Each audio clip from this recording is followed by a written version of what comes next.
Good afternoon. और कैसे हैं आप सब। हमने इससे पहले जो क्लास की थी उसमें था difference between simple and complex economy. इसके बाद मैंने आपसे कहा था कि हम टाइप्स ऑफ इकोनॉमीज़ के बारे में पढ़ेंगे। तो टाइप्स ऑफ इकोनॉमीज़ कितने तरीके की होती हैं। जो आपके सिलेबस में है वो है कंट्रोल्ड और सेंट्रली प्लान्ड इकोनॉमी, दूसरा है फ्री और मार्केट इकोनॉमी, और तीसरा है मिक्स्ड इकोनॉमी। तो हम इन तीनों इकोनॉमीज़ के बारे में अब पढ़ना शुरू करेंगे।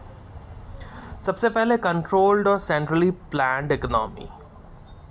कंट्रोल से आप क्या समझते हैं, कंट्रोल या फिर सेंट्रली प्लान्ड। कंट्रोल्ड का मतलब है जो गवर्नमेंट के द्वारा कंट्रोल की जा सके, और सेंट्रली प्लान्ड का मतलब है जो सेंट्रल गवर्नमेंट जिसके बारे में प्लान करे और आपको वैसा ही फॉर्मेशंस करनी है अपनी इकोनॉमी में। That is known as controlled और centrally planned economy. The plans are to be executed by the government and to be run by the government for the sake of people. आगे बढ़ते हैं। Controlled और centrally planned economy. It is an economic system where government body makes economic decisions regarding the production or distribution of goods. तो ये क्या है, ये एक इकोनॉमिक सिस्टम है जहाँ गवर्नमेंट डिसाइड करती है कि प्रोडक्शन और डिस्ट्रीब्यूशन ऑफ गुड्स कैसे होगा, प्रोडक्शन किस तरीके से होगा। It is also known as command economy. Why command economy, कोई बता सकता है? कमांड इकोनॉमी इसलिए क्योंकि जो कमांड दिया जाए, जो ऑर्डर दिया जाए उसे फॉलो किया जाएगा। That is why it is also known as command economy. इसके कुछ अगर हम एग्जांपल्स देखें तो जैसे कि पहला एग्जांपल है रशिया, दूसरा है चाइना, तीसरा है नॉर्थ कोरिया। तो ये इसके एग्जांपल्स हैं। कंट्रोल्ड और सेंट्रली प्लान्ड इकोनॉमी में कोई अगर प्रॉब्लम हो तो आप मुझसे कमेंट सेक्शन में पूछ सकते हैं। अब हम आगे बढ़ते हैं। The next point is free economy और market economy. A free economy और market economy is a system where the laws of supply and demand direct the production of goods and services. जहाँ सप्लाई और demand के ऊपर depend करता है कि कौन से प्रोडक्शंस का, कौन से गुड्स का प्रोडक्शन होगा और किस तरीके से वो डिस्ट्रीब्यूट होंगे। That is known as free economy. यानी कि ये सब आपके ऊपर डिपेंड करता है, आप क्या डिमांड करते हैं और उसी तरीके से आपको सप्लाई मिलती है। जो प्रोड्यूसर्स हैं वो उसी चीज़ को प्रोड्यूस करेंगे। तो ये आपके ऊपर डिपेंड करता है that what you demand and what you will get in supply. Supply includes natural resources, capital and labor. Demand includes purchase by consumers, business and the government. Free economy या market economy में कोई problem हो तो आप मुझसे comment section में पूछ सकते हैं। Simply free economy is an economy जहाँ पे laws of supply and demand के ऊपर डिपेंड करता है कि किस चीज़ का प्रोडक्शन होना चाहिए और कौन सी गुड्स एंड सर्विसेज प्रोवाइड की जानी चाहिए। Demands of laws of demand and supply आप आगे के चैप्टर्स में पढ़ेंगे। Then you will be able to understand properly that what is free economy all about.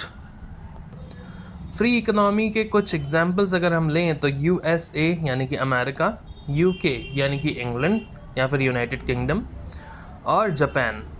ये तीन हमारे पास इसके एग्जांपल्स हैं। Now if we come to the mixed economy, a system in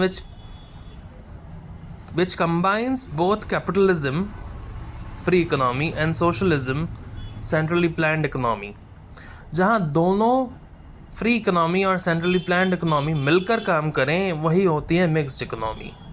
the mixed economy incorporates the benefits of capitalism, जो benefits या फिर profits होते हैं कैपिटलिज्म यानी कि फ्री इकोनॉमी के कारण, and socialism while avoiding their drawbacks. While avoiding their drawbacks means drawback या फिर डिसएडवांटेजेस इस चीज़ के होते हैं, लेकिन उनको अवॉइड करते हुए जब दोनों साथ मिलकर काम करें। कौन साथ मिलकर काम करे? फ्री इकोनॉमी और सेंट्रली प्लान्ड इकोनॉमी, तो उसे कहा जाता है मिक्स्ड इकोनॉमी।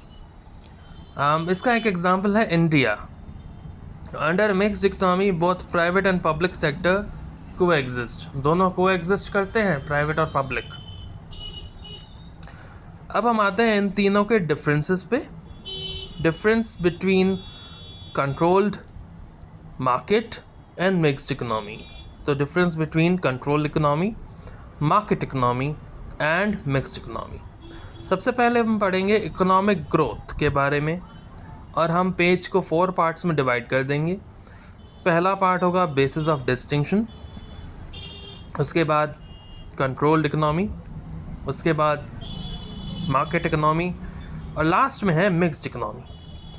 तो अगर हम इसको वापस से पढ़ना शुरू करें तो इकोनॉमिक ग्रोथ, कंट्रोल इकोनॉमी में आपको पता है कि गवर्नमेंट ही डिसाइड करती है कि किस तरीके से प्रोडक्शन और कंजम्पशन किया जाना चाहिए।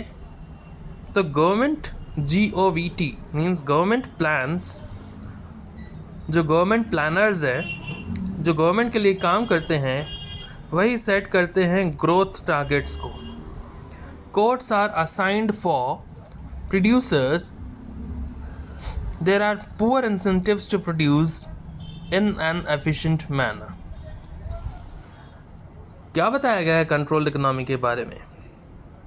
गवर्नमेंट प्लानर्स जो होते हैं वही सेट करते हैं ग्रोथ टारगेट्स को, और जो कोट्स यानी कि कोटेशंस जो हैं, कोटेशन का मतलब होता है जब कोई चीज़ आप खरीदने जाते हैं तो आपको उसका प्राइस बताता है। सिंपल वर्ड्स में हम उसको कोटेशन मान लेते हैं।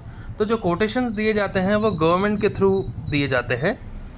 Quotas are assigned for producers, there are poor incentives to produce in an efficient manner. Efficient manner में काम भी करना है, पूरी तरीके से काम भी करना है, लेकिन आपको इंसेंटिव्स यानी कि उसके जो बेनिफिट्स होंगे वो प्रॉपरली नहीं मिलेंगे। तो इसीलिए लिखा गया है there are poor incentives to produce in an efficient manner. वहीं अगर हम मार्केट इकोनॉमी की बात करें, जो पहला पॉइंट है इकोनॉमिक ग्रोथ का, अगर हम मार्केट इकोनॉमी की बात करें सेंट्रली कंट्रोल इकोनॉमी या सेंट्रली प्लान्ड इकोनॉमी के कॉन्ट्रास्ट में, तो मार्केट इकोनॉमी में क्या है? Profit motive provides incentives for individuals and businesses to produce what is in demand, and what is in demand is the most efficient manner to avoid waste. उस समय की demand में क्या है, लोग क्या डिमांड करते हैं, कंज्यूमर्स क्या डिमांड करते हैं, उससे ही प्रोड्यूस किया जाना चाहिए एफिशिएंट मैनर में, ताकि कोई वेस्ट ना हो। एफिशिएंटली उसको आप प्रोड्यूस करें ताकि किसी तरीके का वेस्ट ना हो। मिक्स्ड इकोनॉमी पे अगर हम आए, growth is limited by subsistent living and little or no trade. Growth जो है वो लिमिट करती है subsistent living, यानी कि एक limited amount of money every people have to invest or to survive। तो उसमें क्या होता है, they have to survive for themselves as well।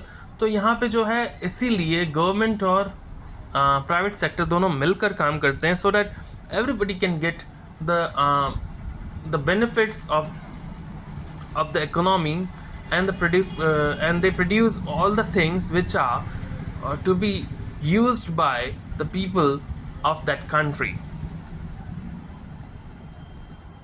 Little या no trade का मतलब है कि बहुत ही कम या फिर no trade, trade नहीं होता। Most of the people drives to go for jobs in their subsequent manner। अगर पहला पॉइंट जो है इकोनॉमिक ग्रोथ का उसमें कोई प्रॉब्लम हो तो आप